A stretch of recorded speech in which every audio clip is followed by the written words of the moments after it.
الحمدللہ رب العالمین والصلاة والسلام علی رسولہ الکریم اما بعد فاعوذ باللہ من الشیطان الرجیم بسم اللہ الرحمن الرحیم سبحان الذی اسری بعبدہ لیلا من المسجد الحرام الی المسجد الاقصی الذی بارکنا حولہ لنریہ من آیاتنا انہ هو السمیع البصیر صدق اللہ العظیم۔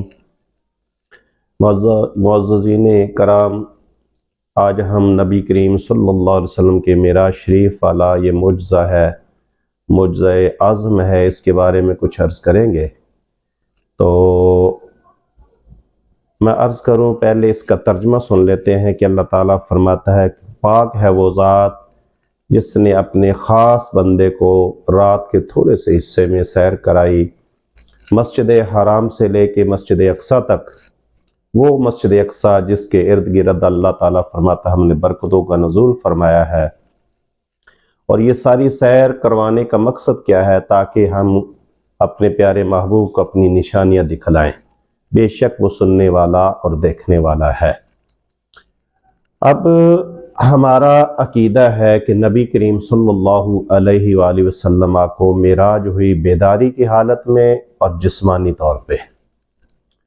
ایک سوال پیدا ہوتا ہے، اس کے جوابات قرآن و حدیث سے عرض کریں گے، مختصر سے وقت میں کوشش کریں گے، وقت کم سے کم لگے۔ تو سوال یہ کیا جاتا ہے کہ آسمان میں دروازے نہیں ہیں، اور پھر راستے میں کرۂ ہوا ہے، کرۂ نار ہے، تو ان سارے کروں کو عبور کر کے آسمان جس میں دروازے نہیں اس میں سے گزرنا، یہ جسم کا، ثقیل جسم کا عقلاً محال ہے۔ تو میں عرض کروں کہ پہلی بات تو یہ ہے کہ ایک فارسی کا شعر ہے، عقل قرباں کن بپیش مصطفیٰ حسبی اللہ گو کہ واللہ ہم کفا۔ اس کا مفہوم یہ ہے کہ جب اللہ اور اللہ کے رسول کی بات آ جائے تو اس پہ، یعنی اس جگہ پہ ہمیں اپنی عقلوں کو قربان کر دینا چاہیے، یعنی وہاں ہماری عقل کی، ہماری علم کی کوئی وقت ہی نہیں ہے۔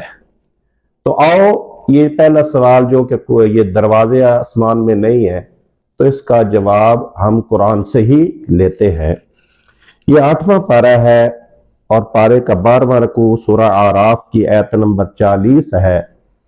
اللہ تعالیٰ فرماتا ہے ان الذین کذبوا بآیاتنا واستکبروا عنہا لا تفتح لهم ابواب السماء ولا يدخلون الجنہ، کہ بے شک وہ لوگ، اللہ تعالیٰ فرماتا ہے، جنہوں نے ہماری آیات کو جھٹلایا اور تکبر کیا اس سے، لا تفتح لهم ابواب السماء، یہ دیکھیں باب کی جمع ابواب ہے، تو اللہ کریم فرماتا ہے کہ ان کے لیے آسمان کے دروازے نہیں کھولے جائیں گے اور نہ ان کو جنت میں داخلہ ملے گا۔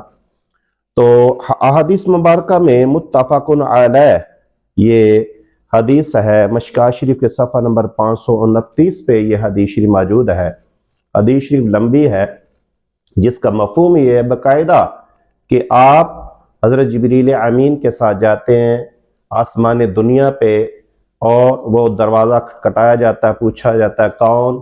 حضرت جبریل امین۔ آپ فرماتے ہیں میں جبریل۔ آپ کے ساتھ کون ہیں؟ تو نبی کریم صلی اللہ علیہ وسلم کا فرمایا جاتا ہے۔ کیا وہ خود آئے ہیں یا بلائے گئے ہیں؟ یعنی اتنی تفصیل کے ساتھ ساتوں آسمان کے بارے میں یہ دروازوں کا، خازن کا یہ ذکر ہے۔ تو ثابت ہوا کہ یہ قرآن میں بھی آسمان کے دروازوں کا ذکر ہے، احادیث مبارکہ میں بھی یہ دروازوں وغیرہ کا ذکر ہے۔ تو اب یہ آگے، اور یہ جو ہے کہ راستے میں کرۂ ہوا ہے، کرۂ نار ہے، تو پہلی بات تو وہ کہ ہم عقلیں یہاں اپنی عقلوں کا استعمال نہیں کر سکتے۔ آؤ قرآن سے دلیل لیتے ہیں، ایک نہیں کافی ساری دلیلیں عرض کرتا ہوں۔ یہ پہلا پارہ اور 4تھا رکوع ہے۔ یہ واقعہ تو سیدنا حضرت آدم علیہ السلام کے بارے میں آپ جانتے ہیں، یہ اتنا تفصیل کے ساتھ اگر مجھ جیسا دین کا ایک طالب علم بیان کرنا چاہے تو یہ کافی وقت لگ سکتا ہے۔ میں نے اپنی ادھر مسجد میں یہ جمعہ کے اعتبار سے تقریباً 2-3 ماہ لگے۔ تو میں عرض کروں، آپ جانتے ہیں کہ سیدنا آدم علیہ السلام کو حضرت اماں حوا کو بنایا اور جنت میں ٹھہرایا، اور پھر فرمایا درخت کے قریب نہیں جانا۔ آپ چلے گئے، شیطان نے پھسلایا، وہ چلے گیا، وہ واقعہ لمبا ہے، اس پہ بات نہیں کرنا چاہتا، میں اپنے موضوع میں رہ کے بات کرنا چاہتا ہوں۔ تو آخر کار اللہ تعالیٰ فرمایا وَقُلْ نَهْبِطُوا بَعْضُكُمْ لِبَعْضٍ عَدُوٌّ وَلَكُمْ فِي الْأَرْضِ مُسْتَقَرٌّ وَمَتَاعٌ إِلَىٰ حِینٍ، کہ آپ سب اترو۔ تو یہ آپ حضرت سیدنا آدم علیہ السلام ہندوستان میں سر اندیب کے پہاڑوں میں اترے، حضرت اماں حوا جدہ کی زمین پہ اتری۔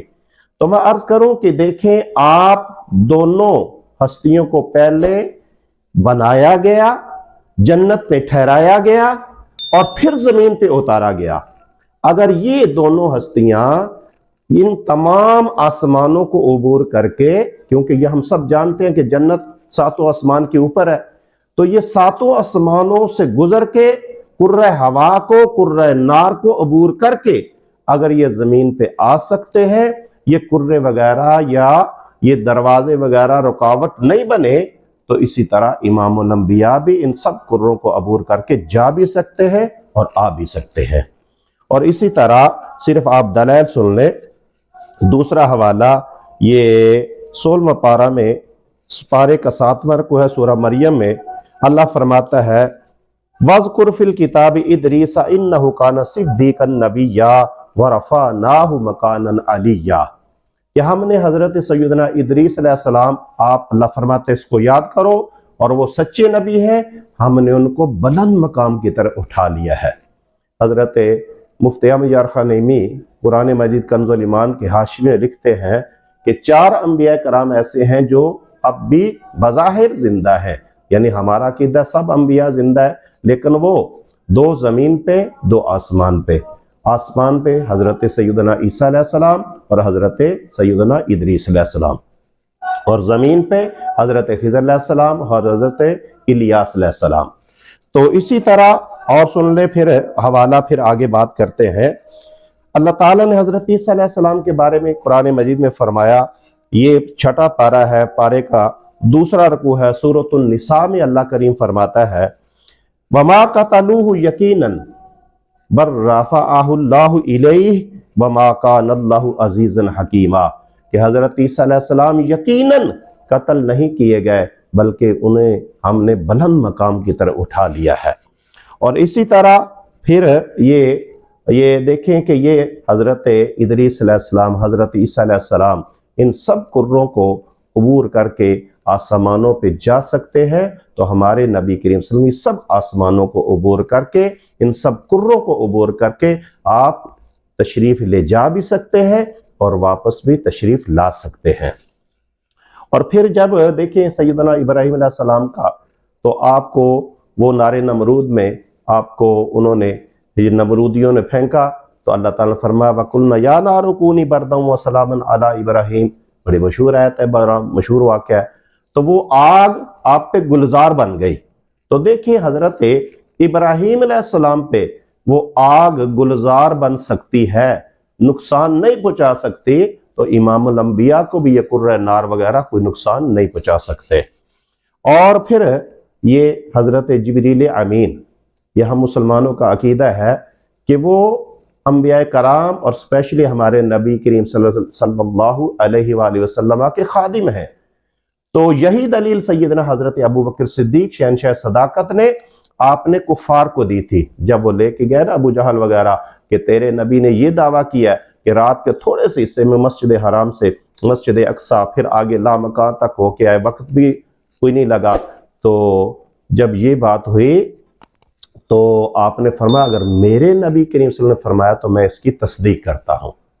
تو وہ یہی واقعہ انہوں نے ساتھ دلیل دی کہ حضرت جبریل امین وہ خادم ہیں، اگر وہ ان سب آسمانوں کو عبور کر کے، سب کروں کو عبور کر کے انبیاء کرام کے پاس آتے جاتے رہے، پھر امام الانبیاء سید الانبیاء کے پاس آتے رہے، تو ان کو یہ کرے نقصان نہیں پہنچا سکے، اور آسمان یہ رکاوٹ نہیں بن سکے تو پھر جو مخدوم ہیں سید الانبیاء ہے ان کو یہ نقصان کیسے پہنچا سکتے ہیں کرے، اور کیسے یہ آسمان رکاوٹ بن سکتے ہیں؟ تو اس سے ثابت ہوا کہ نبی کریم صلی اللہ علیہ وسلم کو معراج جسمانی ہوا ہے، اور دوسرے جو یہ توہمات ہمارے ذہنوں میں آتے ہیں تو یہ جب قرآن و حدیث کے دلائل آ جائیں گے تو ہمیں اپنی عقلوں کو قربان کرنا پڑے گا۔ اللہ تعالیٰ کی بارگاہ میں دعا ہے کہ اللہ تعالیٰ ہم سب کو حقیقت جان کر اس پہ عمل کرتے ہوئے سب کا خاتمہ بالایمان فرمائے۔ وآخر دعوانا ان الحمد للہ رب العالمین۔